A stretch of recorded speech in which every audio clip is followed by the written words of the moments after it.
Hello à tous, j'espère que vous allez bien. Aujourd'hui on se retrouve pour la revue de la nouvelle série originale Netflix qui s'appelle Cursed, donc avec Catherine Langford qui est l'actrice de 13 Reasons Why. Je suis juste super contente de faire cette revue. Je vais être honnête, elle a failli ne pas exister. Clairement, j'ai continué la série pour vous faire la revue et puis finalement... il y a eu un gros retournement de situation. Je vais vous expliquer en 30 secondes pourquoi à la base je n'ai pas du tout aimé la série et comment ça se fait que maintenant, clairement je vous dis, j'ai juste hâte d'avoir la saison 2.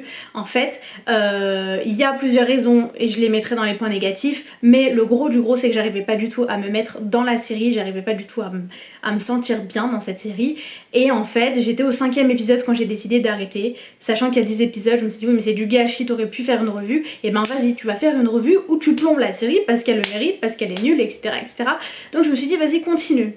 Et en fait j'ai continué et je sais pas si c'est parce que j'ai réussi vraiment à me mettre dans la série ou parce qu'il s'est passé des choses extraordinairement mieux, mais j'ai adoré et vraiment j'étais en mode ok j'aime beaucoup, j'aime bien, enfin j'aime bien, pas j'aime beaucoup, j'aime bien, j'aime bien, j'aime bien et il a suffi, mais écoutez-moi bien, il a suffi d'une seule réplique de la part d'un seul personnage pour que je dise c'est bon, il me faut la saison 2. Et j'adore cette série.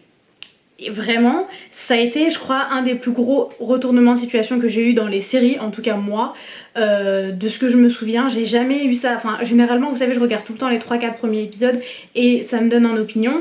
Et là je sais pas, peut-être qu'il faudrait que je me force du coup sur les autres séries que j'ai jamais continué. Mais vraiment la revue que je vais vous faire, elle est vraiment... global, c'est-à-dire qu'il y a beaucoup de points négatifs et que j'ai réussi en fait, vu que j'ai beaucoup aimé la série au final, à trouver les points positifs dont j'avais besoin et surtout le dernier point positif, et je suis juste super contente de vous faire cette revue. Si vous êtes totalement perdu par rapport à ce que je vous dis, sachez que voilà, ça c'était mon avis global, il va y avoir les points positifs, les points négatifs et la petite conclusion. Voilà, j'organise tout histoire d'avoir vraiment l'idée la plus complète possible et de pas faire une vidéo qui dure 30 minutes. En tout cas j'espère pas. Là j'ai énormément de choses à dire donc on va commencer maintenant. La revue de la saison 1 de la nouvelle série originale Netflix Cursed, c'est parti. Il y a réellement deux points du pourquoi du comment j'ai pas réussi à rentrer dans la série au premier abord. Le premier c'est que cette série pour moi c'est un gros mélange de plein de séries. C'est-à-dire qu'on a un petit côté viking qui nous rappelle Viking, on a un roi totalement fou et totalement con, excusez-moi, qui nous rappelle vachement, donc c'est Victor Pendragon hein, donc je parle, qui nous rappelle beaucoup, mais beaucoup The Last Kingdom. On a des noms de personnages qui nous rappellent Merlin, et moi vous savez ou vous savez peut-être pas que Merlin c'est une série qui me tient à cœur, c'est la série qui a tout commencé au niveau des séries, de ma passion etc. Donc j'y tiens énormément. Et on a aussi vraiment des ressemblances avec tout ce qui est les séries Legend of the Seeker, donc Merlin j'en ai déjà parlé, et The Shannara Chronicles. Franchement on est vraiment dans un gros mélange de toutes les séries dont je viens de parler. On a cette affaire de roi, on a cette affaire de viking, on a cette affaire de fées. C'est un gros mélange et en fait pour moi j'arrivais pas à trouver une identité propre à cette série puisque je voyais que un puzzle de plein de trucs que je connais. Donc j'étais perdue. Attention, je tiens quand même à préciser que les séries que je viens de citer, il y en a des excellentes, il y en a des moins excellentes, hein. Je compare pas la qualité, je dis simplement que pour moi c'est comme si on avait vraiment mis dans un gros bol toutes ces séries, on avait mangé et on avait sorti Cursed. Et le deuxième point qui explique pourquoi j'ai pas réussi à rentrer dans l'univers, c'est que tout simplement je connaissais déjà les acteurs. Alors clairement vous allez me dire Imen, des acteurs ça sert à ça en fait. Oui, je suis entièrement d'accord, hein. Des acteurs c'est fait par, regardez Leonardo DiCaprio, il a plein de rôles, plein de beaux rôles et du coup on arrive vraiment à distinguer tous ces rôles. Mais si par exemple demain je vous mets Daniel Radcliffe dans un film, est-ce que vous arriverez à voir autre chose que Harry Potter? Moi je suis désolée, il y en a qui diront peut-être oui, hein, mais moi j'arrive pas. Et là du coup j'avais Catherine Langford, donc j'étais en mode 13 Reasons Why. Il y a l'acteur qui joue Merlin, donc je crois que je l'ai noté, attendez, Gustav Skarsgård. Donc qui joue Merlin, qui pour moi c'est Floki, hein, clairement c'est Floki dans Viking. Et on a Daniel Sharman que je connais de Teen Wolf qui joue The Weeping Monk, donc Lancelot, hein, on sait que c'est Lancelot maintenant.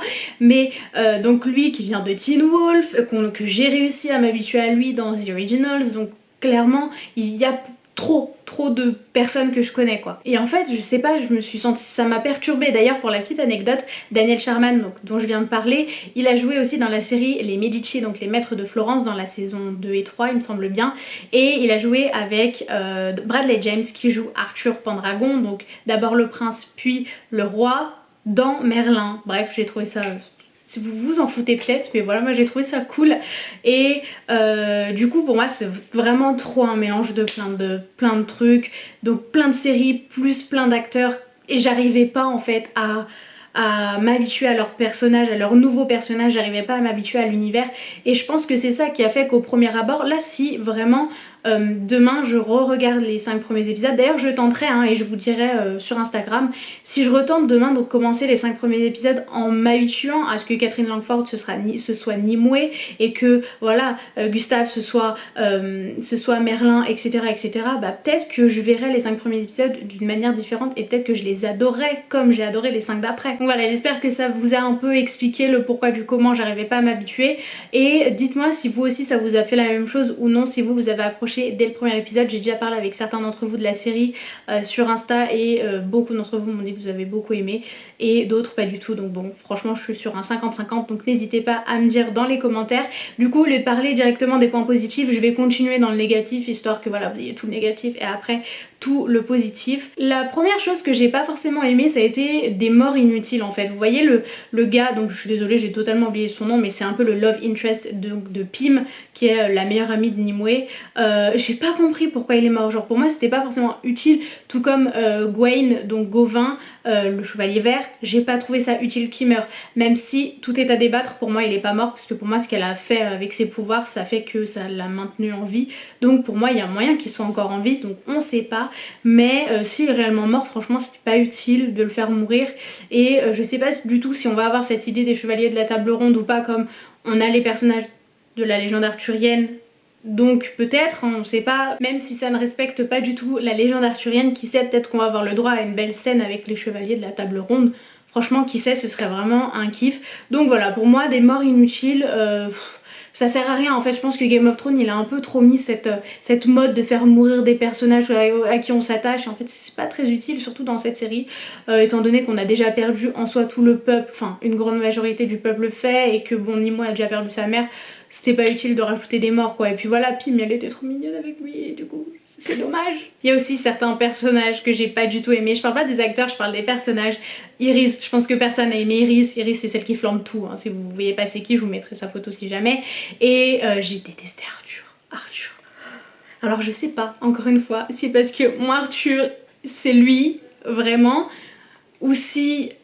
Non, j'ai pas aimé. Et d'ailleurs il y a un des autres points négatifs, j'enchaîne tout de suite, c'est le fait que c'est un très mauvais acteur, et je suis désolée pour lui si un jour il regarde cette vidéo, je pense pas, mais voilà je le dis, je suis désolée, mais non c'est un super mauvais acteur, et je pense que le personnage de toute façon c'est obligé qu'il soit construit pour être détestable, il vole l'épée, enfin... Non, il est inutile, franchement, non, j'ai pas aimé. Un autre point aussi, d'ailleurs, c'est que je trouve qu'il a quand même zéro alchimie. Mais zéro alchimie avec Nimue, genre, les deux acteurs, ils ont pas d'alchimie.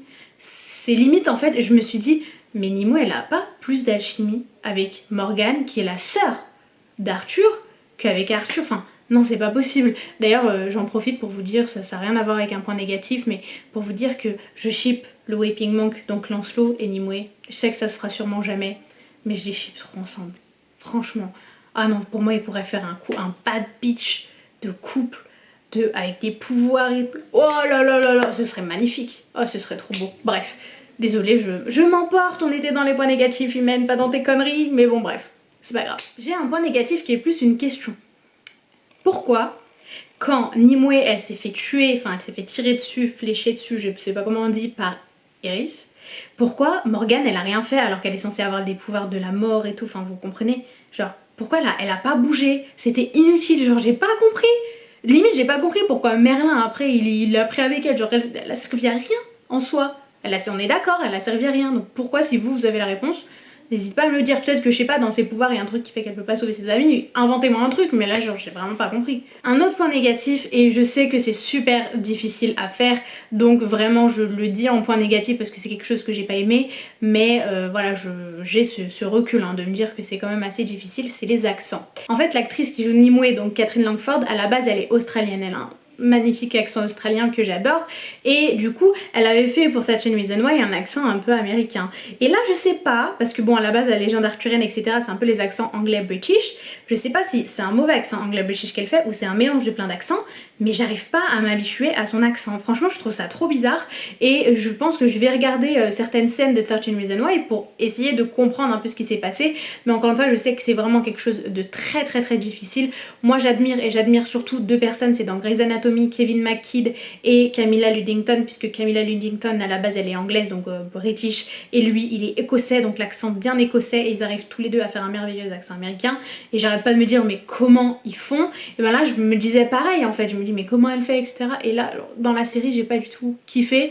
Après ça m'a pas empêché de regarder la série quoi, voilà c'est vraiment moi qui est un peu pointilleuse. Avant-dernière chose que j'ai pas aimé, c'est le fait qu'il y a eu beaucoup d'incohérences. Il y en a une que j'ai notée, après voilà, à revoir et il faudra peut-être que je me reconcentre dessus, mais c'est par rapport à Grammaire, la ville. C'est clairement pas ma ville d'ailleurs, mais bon bref, on s'en fout, ils mènent. Bref, désolée. Mais pourquoi ça a été si difficile pour Nimue d'entrer dans les épisodes plus tôt, genre elle a dû se faire arracher une dent pour pouvoir rentrer, elle devait faire style qu'elle était avec le gars pour pouvoir rentrer et tout, alors que quand il y a eu la prise de Grammaire, les faits ils étaient déjà dedans. Ils ont réussi déjà à rentrer dedans et à avoir en fait Grammaire de l'intérieur. Je sais pas si vous voyez ce que je veux dire, pardon, n'hésitez pas à me dire en commentaire d'avoir l'explication à l'écrit, peut-être que je la dirai mieux à l'écrit, mais je comprends pas pourquoi la première fois ça a été aussi compliqué et la deuxième fois genre ça a été fait en 2 minutes alors qu'il y a certains faits qui sont rentrés, qui avaient genre des cornes et des... Enfin vous voyez c'était des faits qui se voyaient alors que Nimue ça se voit pas forcément. Et enfin, dernière chose que j'ai pas forcément aimé, c'est le fait qu'il y ait tous les mêmes prénoms que la légende arthurienne, et je sais que dans Merlin ça respecte pas 100% la légende arthurienne non plus, ne venez pas m'attaquer s'il vous plaît, je sais, mais moi je me base sur ça, je connais une partie de la vraie légende arthurienne et en fait il y a tous les mêmes prénoms mais ça n'a rien à voir, je comprends pas. Il y a un commentaire sur TV Time que j'ai vraiment beaucoup aimé, si jamais vous voulez le voir DM-moi sur Insta et j'ai fait un screen donc je vous l'enverrai.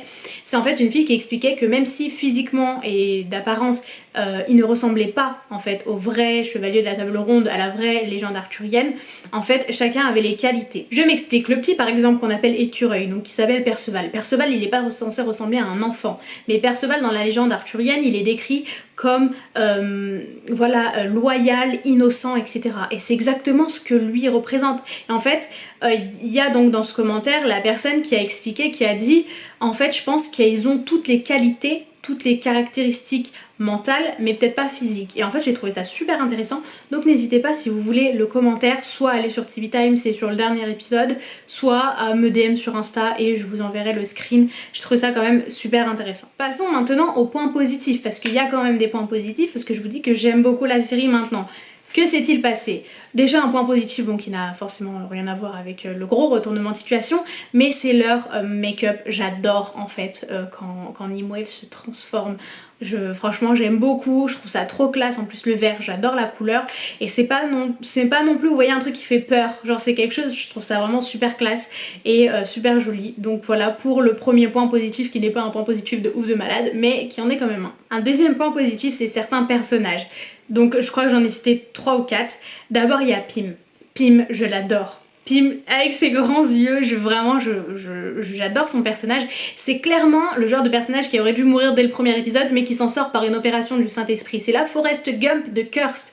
On ne sait pas, elle est là, elle est hilarante, genre je sais pas, à chaque fois que je la vois elle me fait trop rire, et même c'est je sais plus c'était quoi la révélation qu'il y a eu, ah oui, sur le fait que Merlin c'était le père de Nimue et elle avait sniffé une cacahuète, genre c'était trop drôle. Je me suis dit mais c'est pas possible. Après c'est mon humour, franchement cette fille c'est moi, c'est la personne qui est censée mourir dès le premier épisode et qui arrive à s'en sortir on ne sait pas comment. Franchement je l'ai beaucoup aimé et ça a vraiment pour moi les personnages que je vais citer vraiment fait le pourquoi du comment j'ai vraiment beaucoup aimé la série. Le deuxième personnage c'est bien évidemment le petit écureuil, il est super courageux, donc le petit écureuil c'est Perceval, le petit enfant, le petit frère de Nimue. Je l'adore, franchement je l'aime beaucoup et beaucoup d'entre nous avons dit il a beaucoup plus de courage que beaucoup d'hommes, beaucoup d'adultes. Il est toujours là au bon moment, il est toujours là pour aider les autres, il a pas cherché à comprendre réellement qui était bon, qui était mauvais. Regarde, à la fin il a quand même voulu sauver coûte que coûte Lancelot, alors qu'en soi c'est censé être le gars qui a tué tout son peuple. Il a en fait cette innocence et cette force. Franchement, avoir autant de force dans un enfant, c'est rare. Et du coup, je l'aime beaucoup et il est trop chou. Même si pour moi, Perceval, ça restera toujours cet homme, et ben j'accepte toujours Perceval, celui-là. Pour moi, voilà, c'est notre petit écureuil et je l'adore. Et d'ailleurs, c'est lui en soi qui permet le début de la rédemption du Weeping Monk, puisque le Weeping Monk, il était genre contre le fait de faire du mal à des enfants. Bon, j'ai pas trop compris parce que en soi, les moines, quand ils sont allés et qu'ils ont détruit des villages, ils ont tué des enfants, donc bon, j'ai pas trop compris. Mais pour moi, vraiment, ce petit écureuil, c'est la raison pour laquelle il a commencé sa rédemption, le Weeping Monk, et je suis juste super contente. D'ailleurs, ça fait une parfaite transition sur le personnage du Weeping Monk que j'ai vraiment adoré. Alors déjà, moi, cet acteur, je l'adore. Je l'ai suivi dans Teen Wolf, je l'ai suivi dans les Medici. Moi, j'ai regardé des épisodes des Medici, je l'ai suivi dans The Originals, je l'aime beaucoup. Voilà, donc ça a commencé quelque chose. Mais le personnage en lui-même, ce côté mystérieux, j'adore. Ce petit make-up, j'adore. Vous voyez, nous les filles, comment on fait ça, enfin nous les filles ou les garçons, hein, les personnes qui se maquillent, mettez du mascara et tout, ça fera jamais aussi beau que lui. Lui c'était trop chou. Je sais que c'est un mauvais personnage à la base, que c'est un personnage méchant, mais voilà, je suis juste contente de voir qu'il va avoir son arc de rédemption. Honnêtement, j'ai été assez surprise, hein. Normalement, voilà, une personne qui a vu autant de séries que moi, elle aurait dû s'y attendre au fait que ce soit un fait, mais franchement je m'y attendais pas. Et puis voilà, on voit qu'il est pas devenu méchant comme ça, que voilà, c'est l'éducation qu'il a subie et tout, et j'ai juste hâte d'avoir la saison 2 et d'avoir vraiment tout un arc de rédemption pour à la fin, Inch'Allah, il se met en couple avec Nimue et la série elle finit bien, etc. Imen qui veut des happy ending, clairement quand je vois un happy ending, les séries elles se finissent pas très bien, mais bon bref, ça c'est une autre histoire. J'aime beaucoup ce personnage et j'ai juste hâte de le voir à l'avenir. Et enfin le dernier personnage vraiment qui a fait que regarder cette série a été un plaisir, ça a été le personnage de Merlin. Alors pour moi, et je vous le dis maintenant, pour moi Merlin c'est ce garçon là. Je sais que Merlin il est censé avoir une barbe grande, blanche, tout ce que vous voulez, bah lui non plus d'ailleurs, il rentre pas dans la case, mais pour moi, donc d'ailleurs cet acteur ça restera à vie, Floki le fou, mais bon bref c'est pas grave, j'ai beaucoup aimé. Vraiment beaucoup aimé cette interprétation de Merlin, ce côté ivrogne, ce côté je m'en foutis, ce côté Merlin sans pouvoir, et ce côté père, ce côté j'ai une histoire derrière, et franchement j'ai beaucoup aimé, j'ai juste hâte de voir ce que ça va donner à l'avenir. En tout cas il me fait beaucoup rire et voilà, en plus j'étais super surprise hein, quand j'ai vu que c'était le père. Surprise et non, si, en fait j'ai été surprise à l'annonce du fait que c'était le père de Nimue, mais j'ai pas été surprise. En fait je me suis dit oh, mais c'est son père 20 secondes après qu'elle dit tu es mon père. Vous voyez ou pas ce que je veux dire? Genre 20 secondes avant je me dis ah mais il y a moyen que ce soit son père, et là tu es mon père, vous voyez. Donc en fait 20 secondes avant je l'ai deviné, donc franchement pour moi c'est pas deviné, j'étais surprise et franchement c'est un petit plus pour l'histoire. Clairement ça ne respecte en rien encore une fois la légende arthurienne, mais c'était vraiment cool à voir. Autre chose que j'ai beaucoup aimé, ça a été la scène entre Perceval et Gawain, donc qui sont censés être, ça me fait trop bizarre de dire ça comme ça, entre Perceval et Gawain, mais j'ai beaucoup aimé, ça a été la scène où le chevalier vert se fait torturer et où Perceval vient pour essayer de le sauver et qu'en fait il le fait chevalier alors qu'il est malade et qu'il n'arrivera pas à se lever, etc. J'ai trouvé ça trop chou, j'étais là en mode...